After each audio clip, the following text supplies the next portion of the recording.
The live TV, सच सबसे आगे। नमस्कार, मैं हूं रंजीत झा और आप देख रहे हैं द लाइव टीवी। महाराष्ट्र की सियासत में इन दिनों उथल पुथल मची हुई है। ये वो दौर है जब राजनीतिक पार्टियों में दो फाड़ हो रहे हैं। शिवसेना में दो फाड़ पहले हो चुके थे, अब एनसीपी में भी हो गए। लेकिन इस बीच जो बड़ी खबर सामने आ रही है कि शिंदे गुट में भी अब दो फाड़ होने की स्थिति है। शिंदे गुट के दो विधायक आपस में ही भिड़ गए और स्थिति ऐसी हो रखी है कि पूरा शिंदे खेमा परेशान हो चला है। दरअसल महाराष्ट्र सरकार में अजित पवार के शामिल हो जाने के बाद एकनाथ शिंदे के पूरे गुट को अपने भविष्य की चिंता खाने लगी है। जो लोग साल भर से इंतजार में बैठे थे कि उन्हें मंत्रिमंडल में जगह दे दी जाएगी, जिनसे एकनाथ शिंदे ने भरोसा लगा रखा था, वो सब चकनाचूर हो गया है। तो ऐसे में एकनाथ शिंदे पर ही उनके खेमे के विधायक टूट पड़े हैं। उनसे बहस कर रहे हैं कि आपने जो वादा किया था इसकी खिलाफी कैसे हो गई।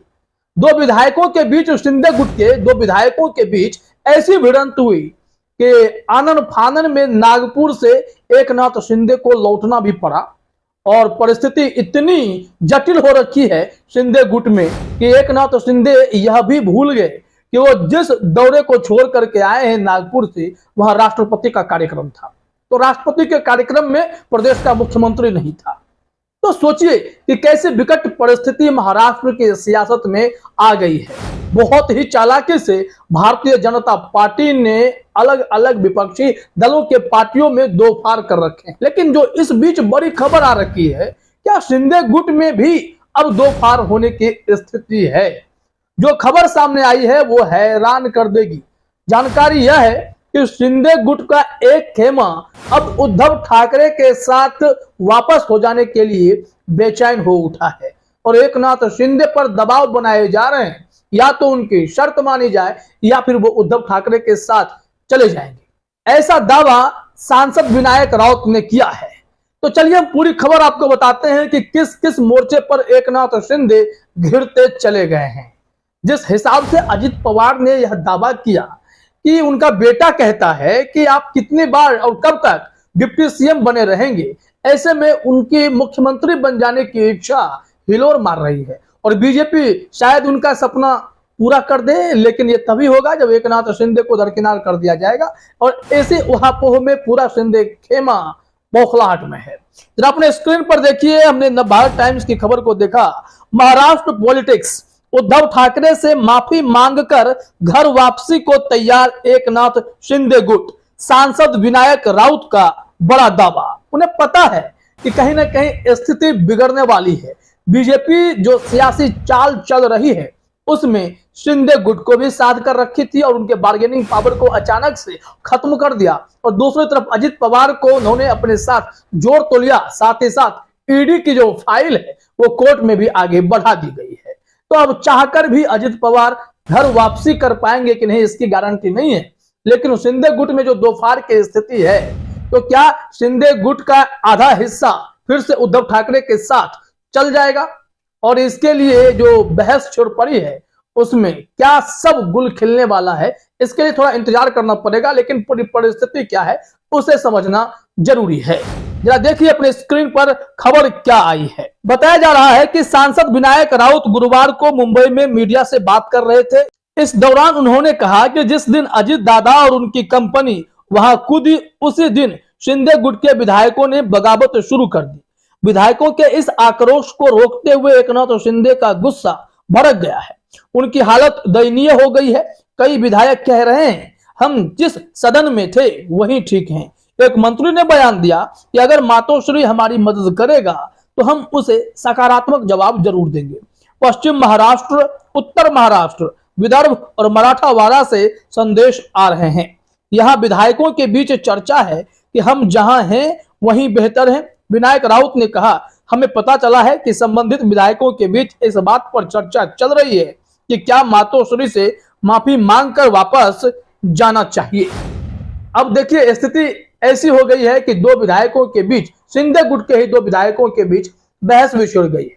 चर्चा इस बात को लेकर है कि एक खेमा, शिंदे गुट का एक खेमा कह रहा है कि साल भर जो मुख्यमंत्री रह गए अब उनको आप बदल दीजिए, जो लोग नहीं बन पाए उन्हें मौका दे दीजिए। तो महाराष्ट्र सरकार जनता की सेवा करने के लिए है या फिर मंत्री मंत्री खेलने के लिए है, यह भी एक चर्चा का विषय है। और इस पूरे खेल में मास्टरमाइंड भारतीय जनता पार्टी ही है। बीजेपी अपने हिसाब से सबको ऑपरेट कर रही है। एकनाथ शिंदे का पूरा खेमा जो साल भर से इस बात के लिए बेकरार था कि उन्हें कैबिनेट विस्तार में जगह मिलेगी, लेकिन ऐसा हो न सका और उतने ही विधायक जितने एकनाथ शिंदे के विधायक मंत्री बने, अजित पवार के भी बन गए। अब तो उन लोगों का पत्ता ही कट गया। अब ये लोग चाहते हैं कि अब जो लोग मंत्री बन चुके वो अब रास्ता खाली कीजिए, मैदान छोड़िए, नए लोगों को मौका दीजिए। साल सवा साल की जो सियासत होगी 2024 तक, वो हैरान कर देने वाली होगी महाराष्ट्र में।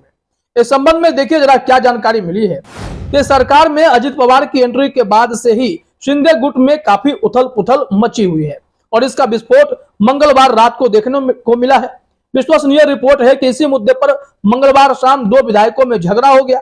नए सत्ता समीकरण के मुताबिक शिंदे गुट को 3 से 4 मंत्री पद ही और मिलने की संभावना है, इसलिए इसमें अपना नाम लेने के लिए शिंदे गुट के विधायकों में दरार पैदा हो गई है। कुछ विधायकों ने सार्वजनिक रूप से मांग की है कि जो लोग पिछले 1 साल से मंत्री पद का आनंद लेने में सक्षम थे उन्हें हटा दिया जाए और दूसरों को मौका दिया जाए। यानी कि बवाल तो बहुत दूर तक बढ़ चला है। पूरी परिस्थिति ही ऐसी है जिसमें एकनाथ शिंदे सिर्फ और सिर्फ लाचार बेबस नजर आ रहे हैं। वो एक पपेट सीएम के तौर पर देखे जाने लगे हैं। महाराष्ट्र में इस बात की जोर से चर्चा हो रही है कि कहीं अजित पवार को मुख्यमंत्री बना दिया गया तो फिर एकनाथ शिंदे कहीं के नहीं रहेंगे। ऐसे में अगर वो मातोश्री में जाकर माफी मांग लेते हैं, उद्धव ठाकरे से हाथ मिला लेते हैं, तो फिर से इनका वजूद जो है वो मजबूत हो जाएगा। ये आने वाले चुनाव में फाइट कर पाएंगे। और अगर ऐसा नहीं हुआ तो एकनाथ शिंदे के पास जो 5-5.5% वोट है वो सब बिखर कर रह जाएगा, क्योंकि शिंदे गुट में ही 2 फार होने की स्थिति हो गई है। अब शिंदे खेमा चाहता है जो पहले से मंत्री है वो दरकिनार हो जाए, नए वाले को जगह दे दी जाए। अब ऐसा जो पुराना खेमा है वो चाहेगा नहीं। दूसरी तरफ एक खेमा कह रहा है कि चलिए उद्धव ठाकरे से मिल लेते हैं, सत्ता का मुंह त्याग दीजिए, लेकिन एकनाथ शिंदे ऐसा नहीं चाहेंगे और जो कैबिनेट में बैठे हुए सदस्य हैं वो नहीं चाहेंगे। तो स्थिति तो बहुत हद तक कंट्रोल से बाहर हो रखी है। बीजेपी अब दोनों पार्टी को कंट्रोल कर रही है और मजे ले रही है। कहते हैं ना कि जो किंग मेकर की भूमिका में होते हैं वो हमेशा मौज में रहते हैं। अब यही हाल भारतीय जनता पार्टी महाराष्ट्र की सियासत में कर रही है। विपक्ष के पार्टियों को तोड़ रही है, टुकड़ों टुकड़ों में बांट रही है। इसका असर यही हो रहा है कि विपक्ष थोड़े से ही सही लेकिन कमजोर जरूर हो रहा है। हालांकि इस पार्टी के टूट जाने से यह नहीं कहा जा सकता कि जनता वोट भी टूटे हुए दल के हिसाब से करेगी, नहीं।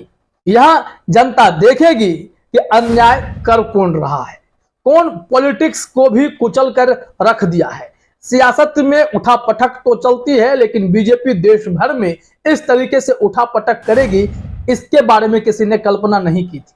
पहले तो उद्धव ठाकरे के विधायकों को तोड़ा गया, शिंदे के साथ कई विधायक बागी हो चले, आरोप लगा कि हजारों हजार करोड़ रुपए फूंक दिए गए शिंदे के विधायकों को खुश रखने के लिए, और बाद में अब अजित पवार का पूरा खेमा इधर आ चला है। तो फिर पूरी महाराष्ट्र की सियासत जो है गरमाते हुए दिखाई पड़ने लगी है। तो जनता को भी मालूम है कि कौन क्या कर रहा है और वोट कैसे देना है। और जो आंकड़े एक दैनिक भास्कर ने मई तक के बताए थे उसके मुताबिक तो विपक्ष अगर एकजुट हो जाए तो बीजेपी के 33% वोट पर वो लोग भारी पड़ जाएंगे। पूरा विपक्ष अगर एक हो जाता है तो उस वक्त एनसीपी में बगावत नहीं हुई थी उस ग्राफिक्स के हिसाब से। ऐसे में देखिए क्या होता है। लेकिन बड़ी खबर यही है कि अब शिंदे गुट का भी 2 फार हो सकता है। फिलहाल इस वीडियो में इतना ही। आप सभी का हमसे जुड़ने के लिए बहुत बहुत धन्यवाद। द लाइव टीवी, सच सबसे आगे।